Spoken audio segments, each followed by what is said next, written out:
So welcome to Town Hall 19, and we have a special guest today. We're going to have Jim on. He was just there, so I assume he'll be back in a minute. And what Jim has been really kind of pushing and talking about for many years, but even much more so now, is sort of the digital transformation. And really, he talks to virtually everyone in the major banking community, the credit union community. So I feel like he's got a good pulse on kind of how people are, taking things on here. And I thought that it would be good to invite him on. He's a good friend, and he does incredible work. So we're thankful to have him. So once he gets on here, we'll get started. So we'll give him just a few more minutes, and then we'll kind of roll through the rest of it.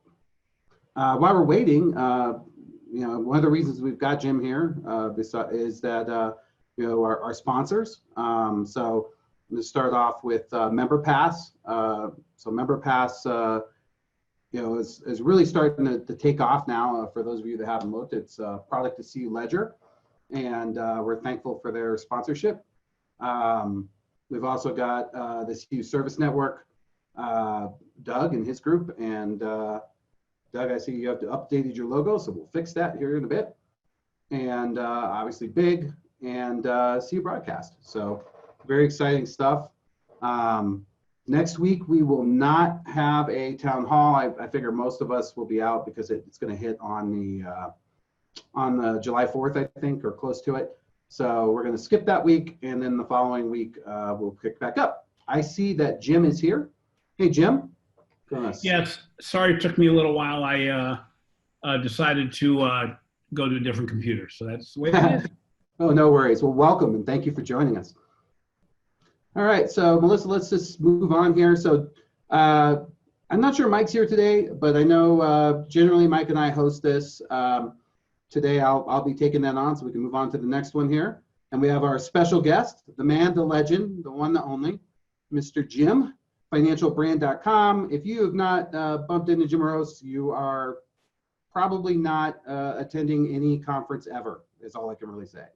So we're so thankful for his time today, and we're going to really get into it here in just a minute. But before we do, as always, the rules of the game. So let's move along here.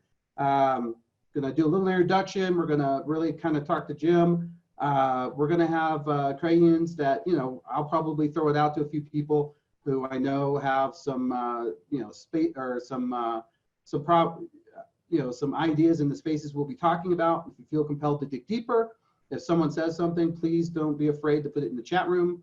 One of the things we're afraid of is Zoom bombing. So if you don't put your name into the chat everyone group, Melissa will go through and kick you out. This means you, chorus note taker. And I saw a name the other day, it was Dell Caps Lock. It's like, oh, that's creative. And finally, if there's anything that is worthy of a bigger, longer discussion, certainly Mike will be happy to take those interviews. And for those of you, move on, if those of you that don't know where chat is, again, when we first started this, people really knew to Zoom. But now we all know where chat is. It's down there in the bottom. So please just let us know that you're here by just putting your name into the chat room and jumping it out to the everyone group. I can see people are doing it already, and we appreciate that. And so let's move on to the next one here. Okay, so Jim, I invited you here today, and let's real quickly, I want to talk a little bit about your digital banking report. I know Kevin and I, and you've met Kevin before, but I think it was some time ago. Kevin and I were disciples of Rob Guilford. Rob has been, he sent, we had this report for everyone that worked at Westcom. So it was a really important report to us every year. And it's interesting to me that there's probably never been as much change in 3 months in any of our lifetimes, right? And so right, exactly. And so this is really the topic I kind of wanted to cover, because I'm not sure any of us know the way forward at the level that we think we should.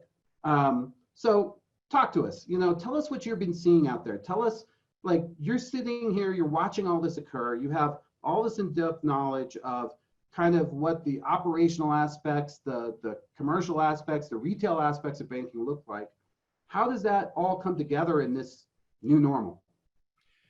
Well, to your point about things changing faster than ever before, I think one of the things that we found out was that the digital banking report, we stopped doing research in February until the end of last month, beginning of this month. Reason being is things were changing too fast and it was too hard to get a read that was going to be valid.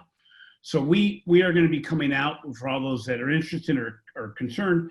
We just came out with our future of work in banking report. Came out on Monday. It's free. It's a free access report to kind of give a gift to the marketplace that is out there looking for some information. And we're going to be following that up with reports on use of data for CX, future of marketing, future of digital lending, what the aspect with regards to digital transformation in general is. We're having, I think, 6 reports coming out in a 2-month period. Innovation in banking. The reason being is, as you mentioned, everything has changed. Every aspect of everything has changed. And I think the biggest element that we're seeing is, number one, that there's a lot of resiliency in the marketplace. That, it was a pain in the butt for the first month, first couple weeks being at work at home. And for those who aren't used to that, we got through it. And many institutions have done tremendously well with that. Some institutions have already decided that they're going to give their employees the ability to work from home permanently. The biggest difference is that financial institutions, big, small, and otherwise, who were faking digital, got caught. If you said you were doing digital banking and allowed digital account opening and allowed people to do overall mobile banking, whatever the action may be, number one, we had found in our research as late as fall of last year, 70% of these financial institutions said they had digital account opening capabilities. The reality is, 3 questions later, we asked, how many of you require a customer to come into the branch to finish the process? 70% of those said they did. Well, that's faking digital. The reality is, yes, you let people do things on digital devices, but you don't let them complete them on digital devices. Right. What we are finding now is that a lot of institutions are playing catch up. They're allowing a full spectrum of capabilities on a digital device. However, I believe that the vast majority, in fact, 90% at least, are still faking digital when you compare them to the experiences that consumers get in every other aspect that they became used to during COVID, ranging from buying things on Amazon with one click to using PayPal to integrate their purchases across platforms and not do any filling of personal information, to the ability to get your groceries delivered and have that grocery service provide you updates on a weekly basis saying, based on your ordering patterns, do you want to order this again? To, geez, this right here, Zoom. With Zoom, we found that, about 3rd week into the COVID crisis, that Zoom has some risks involved, some security issues. Virtually nobody got off the platform. And those that did have come back to the platform now they took care of the problem. Why? It's easy. There are alternatives. But at the end of the day, when you have so much going on in the world, the decision is going to be made, how do I balance simplicity against my day? And this is going to happen in banking. Anybody that takes 10 to 12 minutes to open an account digitally because of all the taps, the reality is the person's going to abandon their shopping cart. Yeah.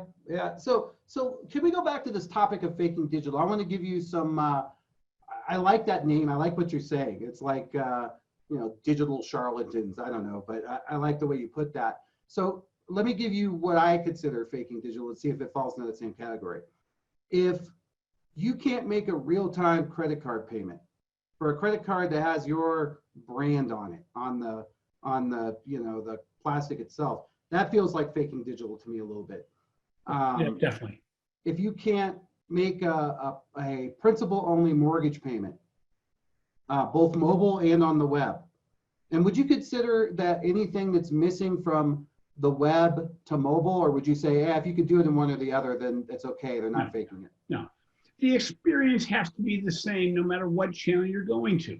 Mm-hmm. And again, I think it was let's see, made by Mars, or I can't remember, building by Mars, whatever. Did a survey in the UK around the neobanks versus the legacy banks on the number of clicks it took to do basic transactions, to open an account. The reality is, if you don't have automatic pre-fill as part of your account opening process, shame on you. Why do I have to put my name in when Google and all the other aspects of what I'm doing can do pre-fill? Now, do you still have to validate that all the information is right? Yeah. But the bottom line is, why are you making me type in every element? And, again, consumers have gotten smart. Heck, we've helped educate them to a bit, with regard to depositing checks. When we realized that you can deposit checks by taking a picture, for those places in the US where we still use checks, the reality is they want everything to be that way. And the overall tide has risen to such a degree in the shortest amount of time. There is no reason why it should take me longer to open an account, to transfer funds, or to make a deposit than it does for me to apply for a mortgage at Rocket Mortgage. Yeah. Plain and simple. Yeah, and the barrier up until now, and I want to throw this at someone like, let's throw this at Jonathan. So Jonathan, I know Jonathan, by the way, is from Hudson Valley. So introduce yourself, Yep. Jonathan, so he knows where you're from. And he's got the best backdrop. Yeah. got the coolest backdrop, yeah. Yeah, so from Hudson Valley Got a good Credit one Union too, but in Poughkeepsie, New York, and I'm the VP of IT there. Okay. So Jonathan, I know you guys sort of aspire to be digital, but have you found where you've been faking, or have you been called out, you think, by the members as time goes on? Yeah, I think one of the areas where we are honestly starting to invest a lot of effort now, more than others, is, so we've had online account opening and loan applications and all of that kind of stuff for quite a while, but what we haven't done, and what we sort of always got away with in a pre-COVID environment, was the ability to sort of take or not fund those accounts or new shares or those things immediately. Everything went to review. Everything was, back office reviewed and that sort of thing. And now we're looking at this as, well, from a staffing standpoint and from a just efficiency standpoint, we really need to begin to automate our decision-making process a lot more than what we have. Sure, the member could, do all of this stuff online, but there was still a lot of manual review in the background, and we're finding that that's a real, it poses a lot of friction in that process, and that's really the area where we sort of went, ooh, we need to fix that given the world we're in now.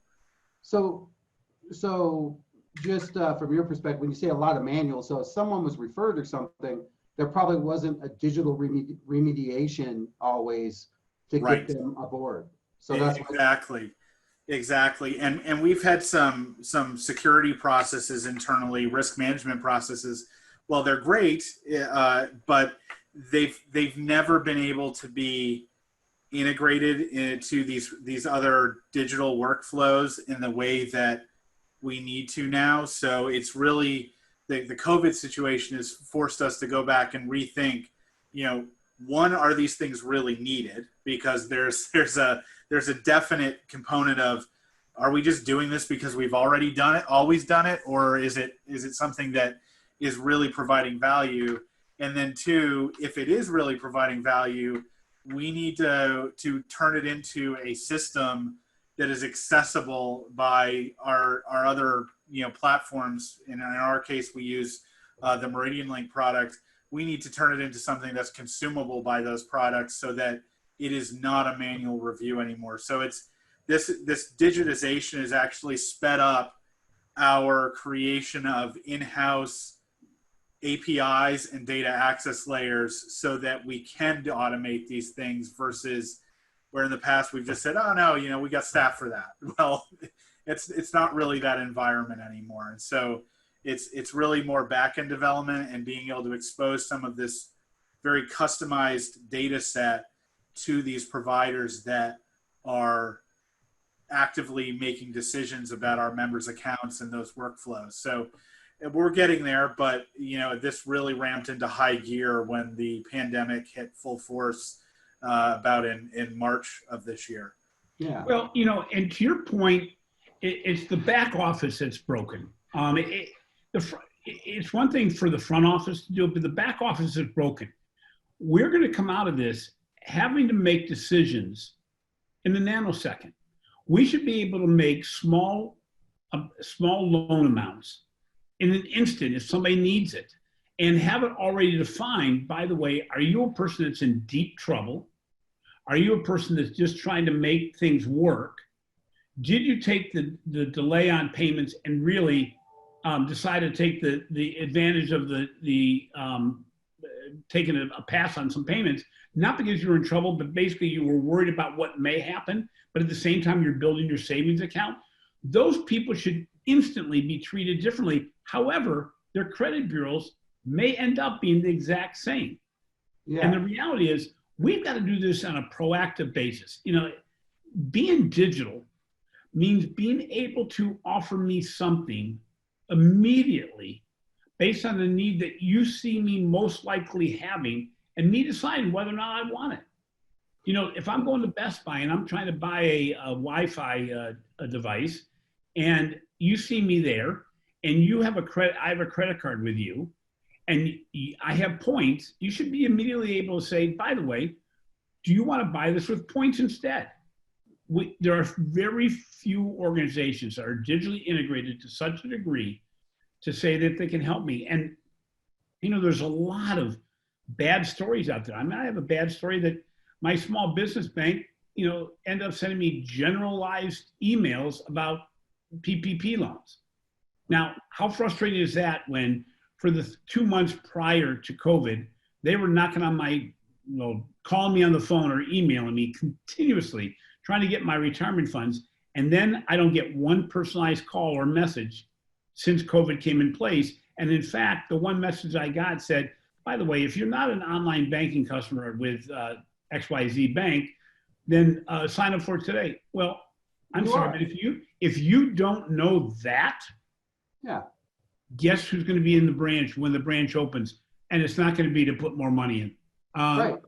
And again, expectations are being set by the Zooms, by the Amazons, by the Googles, by the American Express Platinums, by the Rocket Mortgages, go on, who are taking data and applying it towards better helping me do banking. And consumers during COVID are more aware than ever on who's been on their side and who's done the right thing. Now, you may not have all the digital tools, but if that's, in fact, COVID is a reason why I believe that the smaller and the largest institutions are going to be in the best position. Those middle market firms that have legacy leadership, legacy thinking, legacy products that are not moving to the marketplace are going to fail. And oh, by the way, that includes fintech firms in the same category, because a lot of them aren't finding VC funding because they never made a dime. And that's not a shame on them. I mean, until March, we were all flying high. We were in the most prosperous times of our history. Right. Things have changed. So one thing I find interesting is you have mentioned, and both Jonathan, that when you're in the aspects of digital, the onboarding process. And what's interesting to me, and maybe I'm missing something, are you feeling like this is a time when people are going to change institutions? Because the onboarding process, my instinct is, and I'm probably wrong, which is why you're speaking to this and why you're here, but my instinct is people are staying put and then finding holes like I mentioned where you can't pay your credit card or whatever. But it sounds like it's not true based on what you're talking about and what Jonathan mentioned. Can you speak to that a little bit? Overall, what you're going to see is people are going to move. You may not know they've already left. And they're going to move to somebody that can provide the digital services because the other ones are not available. Right. And oh, by the way, my balance may shrink down or my engagement's going to change. So I'm going to take my small business again. I have a subscription business, as you've mentioned, with the digital banking report. And the day that I engage with PayPal is the day that my bank lost my relationship because all incoming credit card payments and all outgoing payments to my contractors all are handled by PayPal right now. As a result, my financial institution may still be holding my funds, but they know nothing about my business. They just see inflows and outflows based on what PayPal sends them. Now, what's interesting, at the same time, PayPal continuously offers me borrowing opportunities, bridge loans, whatever it may be, because they know the flow of income. They know that there's no returns. They know what my levels are every month. They know everything about my business because they use data for my benefit. So while I haven't left my traditional financial institution yet, I'm not really there. I mean, in many ways, PayPal is my primary. Yeah. Also, if I've signed up for Chime or if I've signed up for Acorns or something like that for my savings, I may still have a savings account at XYZ Bank, but is my savings really with them? Not anymore. My biggest savings account is with Acorns now. I've had it for 2 years, and they're taking money out, as I have it. Yeah. And it's not a lot of money, but the account's gotten pretty doggone hefty in 2 years. Well, it's like, and it's painless. Right. It's nothing to it. That's the thing. And so if I hear you right, well, first of all, the disintermediation has really reduced your true account, of PayPal to sort of a DDA workhorse mule. It's just carrying the packages back and forth. And that's because PayPal doesn't want to be a bank. But the other thing I want to paraphrase is, hey, everybody, if you do have good digital services, or at least better digital services than the people in your community, make sure your digital onboarding is tight, because people are going to start to walk away from those that can't complete an RDC, a remote deposit capture, from those that, when you said the tide has gone up, I thought table stakes, table stakes are now higher. There's not an option to go and do these things. So would you say too, who are the primary people you think, in the crediting space, and I know you know the crediting space well, you've spoken to us for years. Who are the primary people you think they're discovering the faking of digital? Is it the the older members, the 70 to 80 everybody can't go in there, or you think it's just across the board? It's everybody now. See, the thing was, we always were able to take a pass on the older members because they weren't digital. Well, I'll tell you what, my parents have passed away, but I know a lot of other elderly people, I guess that would be me, that totally understand Zoom, totally understand FaceTime. Now they totally understand remote deposit capture. They understand how to make their bill payments without going into a branch. They realize the pain of standing in an auto teller line to do a basic transaction. Many institutions went out of their way to help people get out of line, because there's no reason to stay in a line for an hour to do a deposit that could have been done either at an ATM or another way. And I think it's across the board. And the challenge is, it's about simplicity again. It's not the first hurdle, it's the second.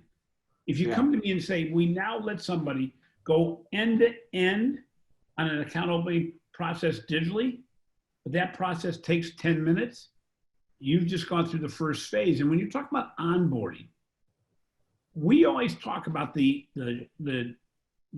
abandoned shopping cart. Yeah. The person that started the process but didn't finish it. Now, in the past, a surprising number of people, organizations, did not really pay attention to that abandoned shopping cart in the first place. Now let's say they do. I will tell you point blank that if you have an abandoned shopping cart, that customer's already found what they wanted someplace else. By the time you discover it, your chances of getting that member to open an account today or to finish their loan process today, it's gone. Because they wanted it fast enough. They started digitally, they got out of it digitally, and they found an alternative. And that's frustrating. I mean, it's frustrating to me serving both the banking and credit union industries going, guys, we've been talking about this forever. In March, it all came home to roost that the realities came. But, if a person takes more than 5 minutes to apply for a traditional loan, not a mortgage loan, but a traditional loan, and takes more than 24 hours to get it, and that's really stretching it, you've missed it. That's so let's big deal. Let's balance that against what people are seeing. So I'll throw it at Andrew Bertrand because he has a cool background too, which I think you'll like. So Andrew, is that bearing out on what you're seeing in your home banking platform? And introduce yourself, by the way, as the head coach of the Seahawks or whoever you are. But is that bearing, is what Jim's saying bearing out in terms of what you're seeing from, those demographics? And I know we talked about lots more users, using it, but maybe share a little bit. I know you watch that pretty closely. Yeah, hey, so Andrew Bertrand, CIO of our community credit union up in Washington State, not the one in Oregon, which is a different OCCU. Yeah, you know what? One thing that Jim said really hit home for us. We had a requirement if you opened online and you wanted a checking account, you still had to come in and do a signature card. So we actually created a different service that basically it was a checking account because nobody writes checks on a checking account anymore. Right. It's kind of that realization, that flip of thinking. So. Right. No, I think, there's a lot of good an points. Emergency to overcome the culture, right? It Yeah. took, like, up until then, there was somebody, and I think Jim's point about the back office being broke, there was somebody who was hanging on to that with like everything they had. They were like, no, you will never sign up without signing in blood at the branch, or they'll come get us and close us down, or whatever they were throwing at you. But now that's gone. There was enough catastrophe, I guess, to change it. Yeah, and we've made more strides in the past 3 months with automating the back end and the back office than we did in the last 5 years of attempting to do this. Necessity is the mother of invention. Yeah, and really, we're trying to get that message out to the rest of staff, especially some of those legacy thinkers, as you call them. Like, hey, if we don't change right now, as Jim said, if we don't change, we're going to be gone. We need to adapt to the times. This is, we talk about like right now, everyone has a shared experience. So everyone all across demographics is having the shared experience of they want to go digital. They need to have this at their fingertips, at their house. Everyone's grandmas are using Zoom, to talk to their grandkids like that. So this is really a very unique situation that, we've had, so many people sign up for online banking now compared to what we had before. And we've always had the same, we didn't really change much. But now they're doing it and taking it on themselves. And by the way, I have to wear the hat too because I have your haircut now, John. Yeah, good. You did the same thing I did. Yeah. Hats is all we got, man. Hats is all we got. But I wanna take what you said, throw it to Jim. But before I do, are you seeing, like, if you did RDC measurements, and this would be interesting. And we have a data expert on the phone that I love to throw things at, Jim. His name's Gary Coates. He's a same neck of the woods as Andrew.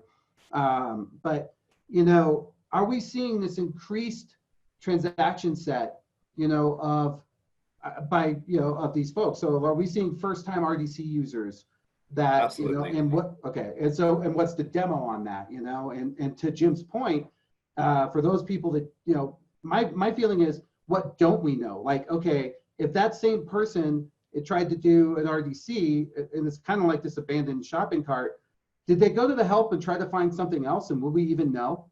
Like a reverse mortgage. I could see that being a big thing, in these times. Tom Selleck told me so.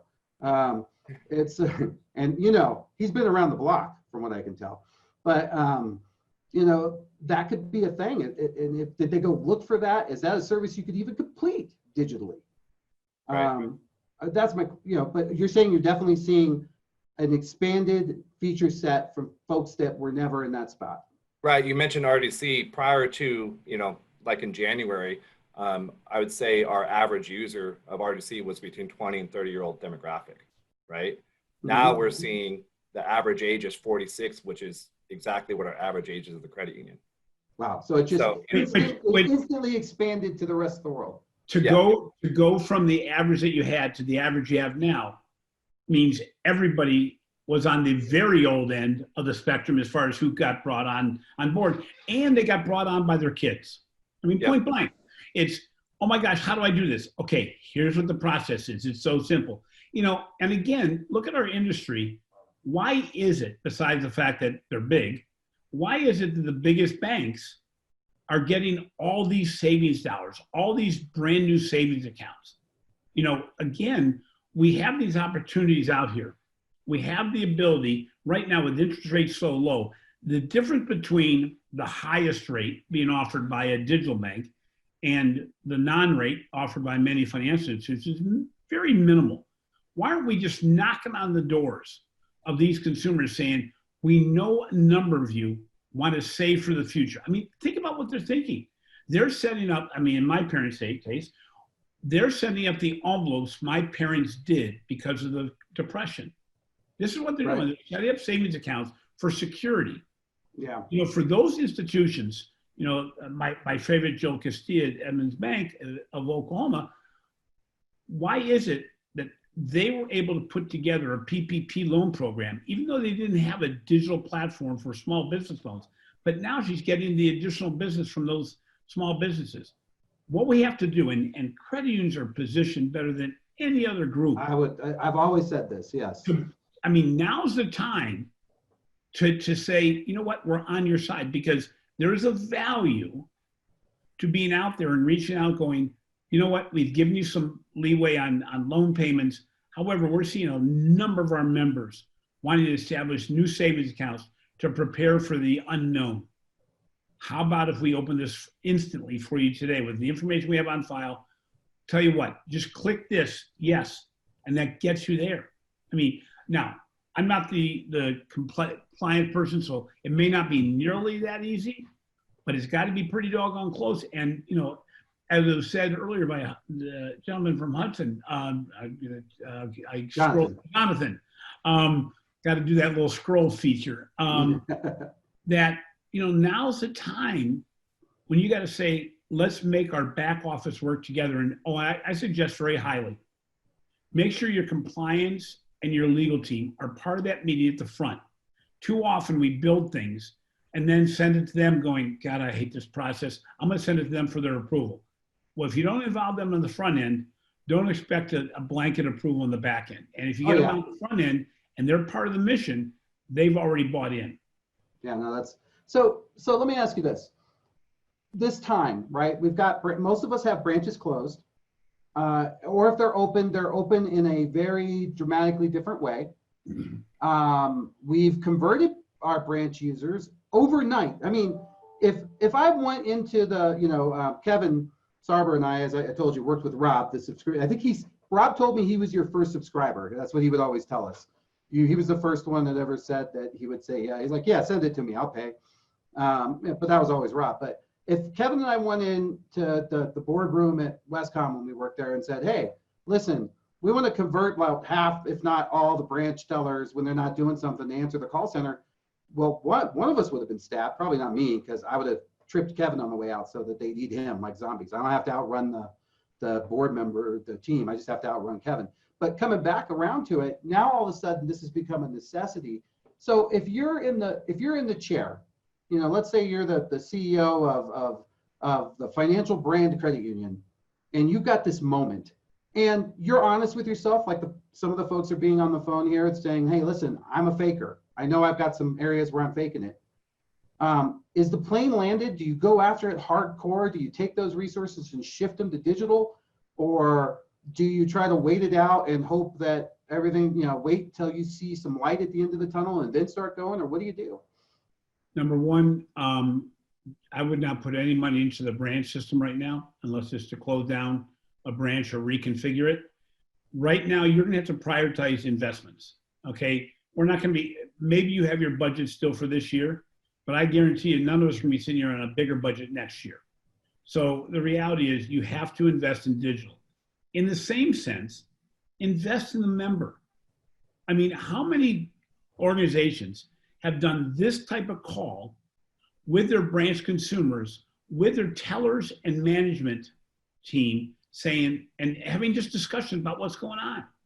What is the risk of setting up a Zoom meeting for 100 people at a time, 100 members at a time, with 3 or 4 of the people being the branch staff? Because you know what? if I'm used to going to the branch all the time and I've learned how to use Zoom, the one thing I'm wondering is, how is Susie? How's John down at the branch? How are they doing? Are they still alive? I mean, the reality is, why we haven't used this platform or any platform to say, let's reach out to the members. Another idea, simple. And I referenced this to a couple of friends. I said, isn't every financial institution developing signs that thank the first responders with their logo on it, but basically that people can put on their front lawn? I mean, it's some of the simple stuff that says, because coming out of this, consumers are going to say, what did you do to save the restaurant that I used to go to? What did you do to take care of me, the consumer, who is scared to death, but I wasn't going to miss a payment? I would have been nice to be told directly, oh, by the way, we still offer you a delay in payments. Here's how we can help you. Right now, people are feeling alone. We've seen it among our friends and ourselves, where we flip out about something that's just totally out of character because we've seen too much news. And by the way, I'm not just talking about the COVID crisis. We're talking about the social crisis we're in as well, with regard to, racial divide, equity, sustainability, these things. We've got to answer to all these because it's not going to get better. World Economic Forum has asked 237 different analysts, what do you think are the recovery rates for different things?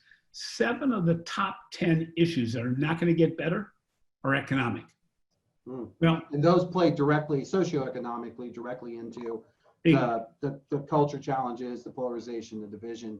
And we have those, And the comfort we feel when people say, oh, but look at the stock, well, not today, but look at the stock market. Or, oh, by the way, business was the strongest ever before the crisis, so it bounced back. I don't know, guy, if everybody's paying attention, but if you look at the malls, if you look at the Market Street malls that were doing just tremendous until March, there's some main names are gone. Some big time retailers that are closing down retail shops. Yeah, I mean, every day. Big restaurant chains. I mean, right now, in most states, in most cities, you can't go above 50% occupancy on restaurants. You don't have to be a rocket scientist to say, I'm sorry, restaurants don't make enough money to keep 50% of their seats empty. Right. How are they going to get by? Yeah. So look at what's gone on at Walmart, what's gone on at Target, what's gone on at Amazon. Small retailers are going to suffer tremendously. We're not going to recover that quickly. So at the end of the day, a consumer is going to say, okay, XYZ credit union or XYZ bank, what do you do to help save this stuff? Because they rely on us. They rely on us as an industry. So I'd like to take this last half of it. And Jim, thank you so much for the insight. Let's open it up to some questions. If you would like to ask Jim a question, please put it in the everyone and we'll read it. I'll grab a few of them. And for my regulars, and this is the bonus of people who turn on their video and always talk to me, and I'm so thankful for that. Kevin and Andrew, Jonathan, Doug at times. Any of you guys, I'll let you go first. Do you have any particular things you want to ask Jim? Sarber? He's getting ready to unmute, I can tell. Well, no, go ahead. What was that? Yeah. So, we've actually opened up in our county. We're now in phase 3. So we've got to like the 75% on the restaurants and things like that. We opened up our branch 2 weeks ago, our branches, and branch traffic is way down. A lot of what we did during this was convert branch employees into call center employees, right? So now we're just kind of wondering, like you talk about the branches and things, that how do we really measure that and focus on, okay, we want to make sure we're helping the members out. At the same time, a lot of people don't want to go in the branches, things like that, to kind of get that same experience. I like the Zoom idea because we have people that come in just for the free coffee, and just to chat with the gals there. That's the experience that they're missing out on now. Well, at the end, do it. I mean, you could have like branch has a Zoom. I mean, I see your point. Go ahead. Sorry, Jim. Does it really make sense to wait for the member to come in, or does it make more sense for us to reach out? We have you just mentioned, we have an unoccupied staff that's going, oh my gosh, and by the way, we have to remember them as well. they're sitting there in empty branches going, okay, I can see the handwriting on the wall. The bank, the financial institution, the credit union or bank is going to be struggling a little bit more next year than they did in March. And oh my gosh, I don't have a job. I could lose my job. Well, the good way to save your job is not to call every member and say, come into the branch, but to reach out to every member and make sure they stay a member. And to say, oh, by the way, just so you know, we have a lot of people, and I don't know if it's you, but we have a lot of people that have been opening up savings accounts. Can we help you with that? Or, oh, by the way, we have a lot of people that are sometimes too proud, too embarrassed to ask for a line of credit, a small line of credit. You know, you're going to have to know who that member is before you call them, but have the paperwork done, have it ready to go, and say, you know what, we can do this on the phone right now. We can do this on a Zoom call right now. I think to wait, we're all dealing with the new normal. I mean, TD Bank made the decision that their entire call center can now work from home. Oh, but by the way, you can come into the branch into the office if you want to. You know, our corporate facilities, you know, the most modern corporate facilities are sometimes in the worst shape because they had those nice shared desks and all that they could use, and the modern layout of offices are going to change. I think it's really doing what your industry does the best, and that is being completely member-centric. And the manager's going to have to take role because overall, everybody's overwhelmed with a lot of stuff that they're not used to, or their minds are just blown by everything everywhere else. I think branch managers got to figure out, how do I show that I'm contributing to the community? I made a comment once to a person who runs a small financial institution. I said, why are we not finding a way to give funding to those small businesses that help other small businesses? Web programmers, people that know how to integrate payment systems. All these things that the small businesses need, other small businesses can provide, and we can multiply the value of our funding if we put funding towards those businesses that help other businesses. You know, it just takes a few phone calls to say, what are you guys suffering from right now? The organizations, the small businesses that did the best were those organizations that quickly built a digital alternative. You know, we have a restaurant near my house that decided to completely change their takeout menu. And basically, they offered one family meal a night, rotating every night, where they said, we're just going to be making one meal, but we're making a ton of them. And we're going to offer them. And so Friday may be brisket, Saturday may be pizza, whatever it was. But they built a whole new business. And they said, you know what, honestly, we're not going to go back to the full menu carry out, because when we have more people in the store, we want to only use the minimum number of people to make the family menu item. And if we can sell 4 at a time, which is what they were doing, it's a good way to stay in business. You have a running store that obviously is competing with all kinds of digital alternatives. They built their website almost overnight and promoted on their building. That's the entire front window. Because people that normally would go to that store would go by it and go, oh gosh, they're not open yet. Well, let's give them an alternative. I think we have to take responsibility for helping the community, and that's the survival mode. I think consumers more than ever are going to really look and say, who is on our community side, who is on my side, more than just who's paying the highest rate or, who's got the friendliest tellers. That comes with it though. It's not bad. Yeah, I would agree with that. I think we talked about like what you talked about, which was, hey, my favorite restaurant, let's give extra points when people use the restaurants, not the big chains, but the ones we want to keep around, that are the community cornerstones. So we have a great question from Cody from Sherpa. And this is an interesting one. I don't know if you see it, but it says, what are the steps financial institutions can take to address social inequalities and truly embed that motivation in their brand building? That's a deep one. Well, a couple of things. I think putting money at it is a big bank strategy and not one for smaller institutions. I think one major thing could be meet with your team and figure out what you're going to do with hiring. We're not the best industry when it comes to both gender and race hiring and position within the organization. We're not just talking about people that come out of school and we put them through a training program. We're talking about board members. We're talking about other things. And yeah, you can make a big deal, but you know, we all have warts. The credit union side of the business is a whole lot better on the gender side than the banking side, I think, just by history. But I think we've got to put people in responsible roles. The challenge is, if you're a mid-sized legacy organization and you have a training program that's put in place, your normal training program puts people through rotation to teach them how you do things. That's the worst possible way to build the type of digital mindset you're going to want to go forward. You can't put them in and say, here's how we do things. You got to put them in the middle of things and say, I'll tell you what, you tell us how we should be doing things, because they're going to have a different mindset. But I think the key metric is, when you're looking at the social inequities, as much gender as it is race. And I think we have to look and say, first off, what are we doing in our front offices? What are we doing as far as hiring?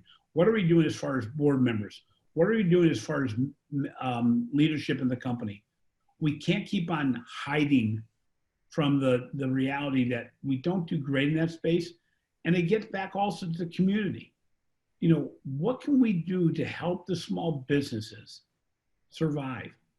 Most of these small businesses, a lot of them are managed and owned by minorities or by women. And, you know, I don't think yes, you can overinvest, because no one's going to look good on paper right now. The reality is, you know, no restaurant's going to look like they have a great balance sheet or income statement going forward.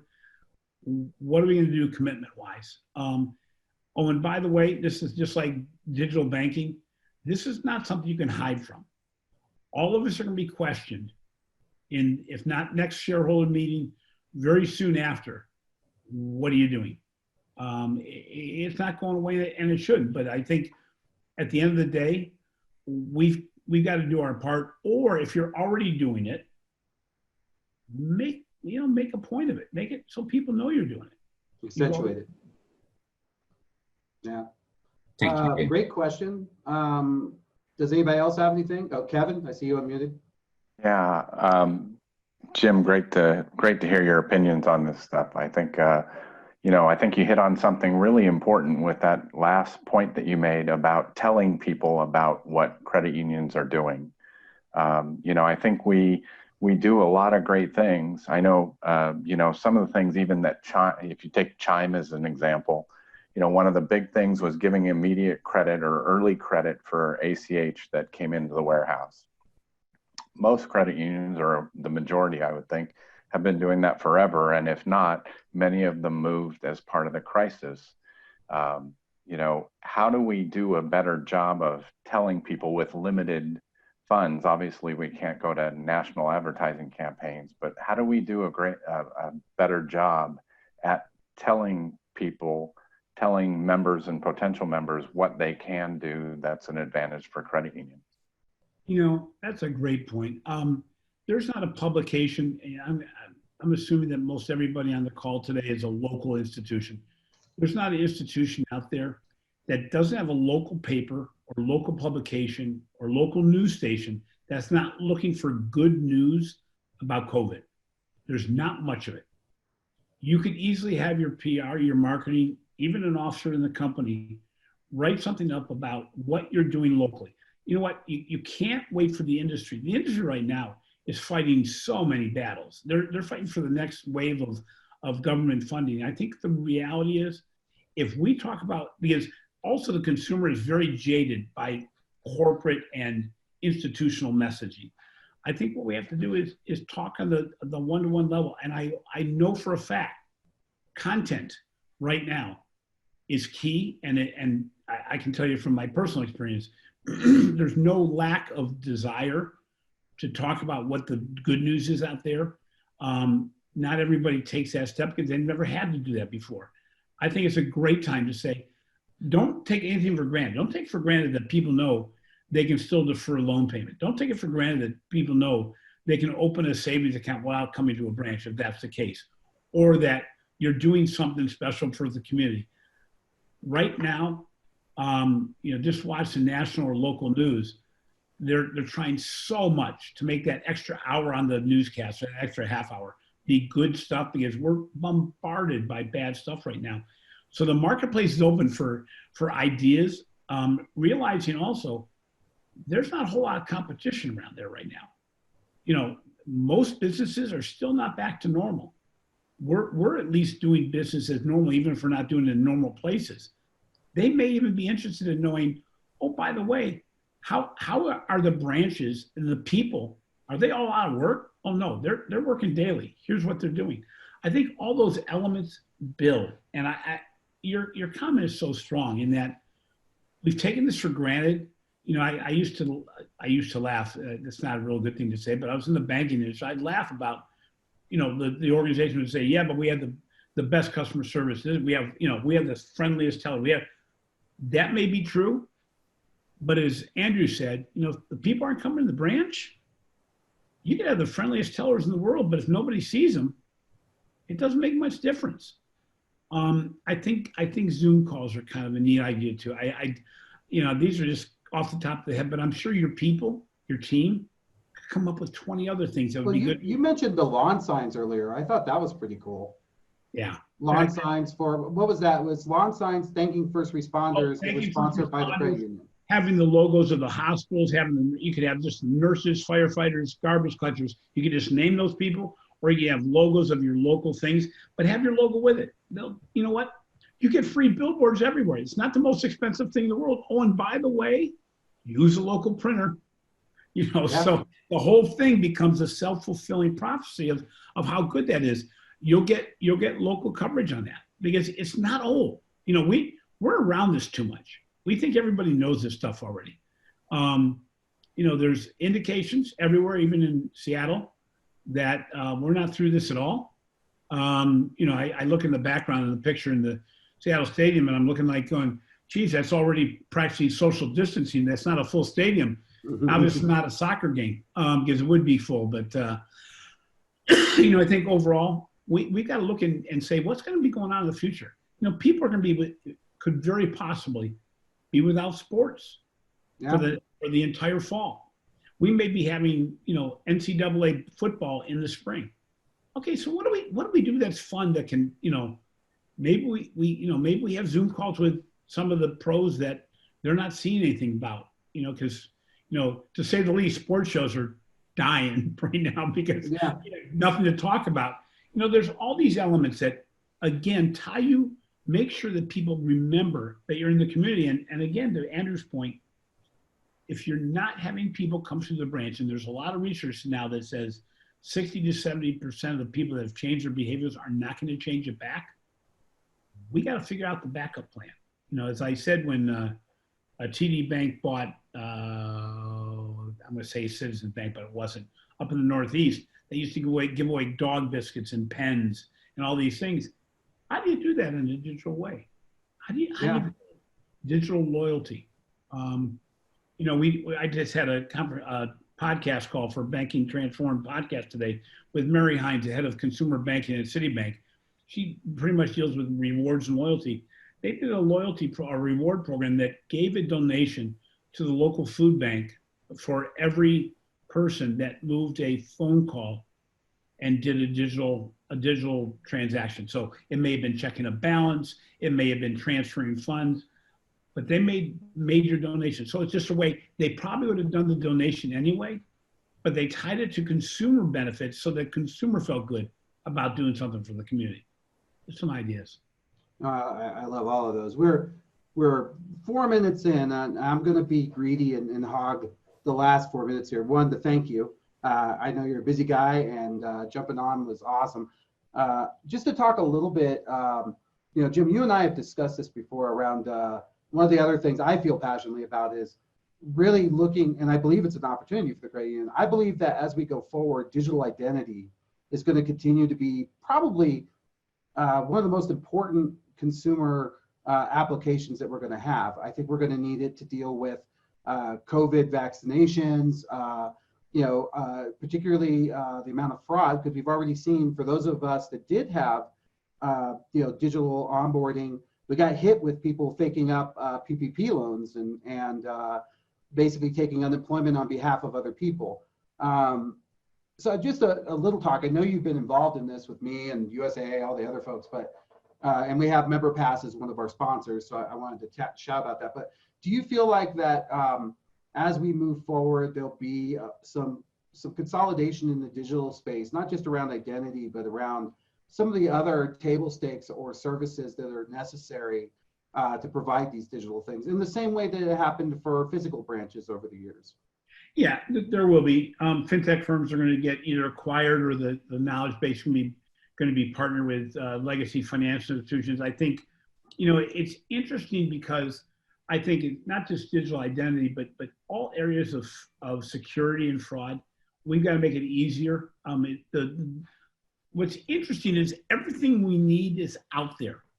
There are solution providers that provide every aspect of what we need to be an advanced digital provider of financial services. It's out there. It's not hard. It's not all that expensive anymore.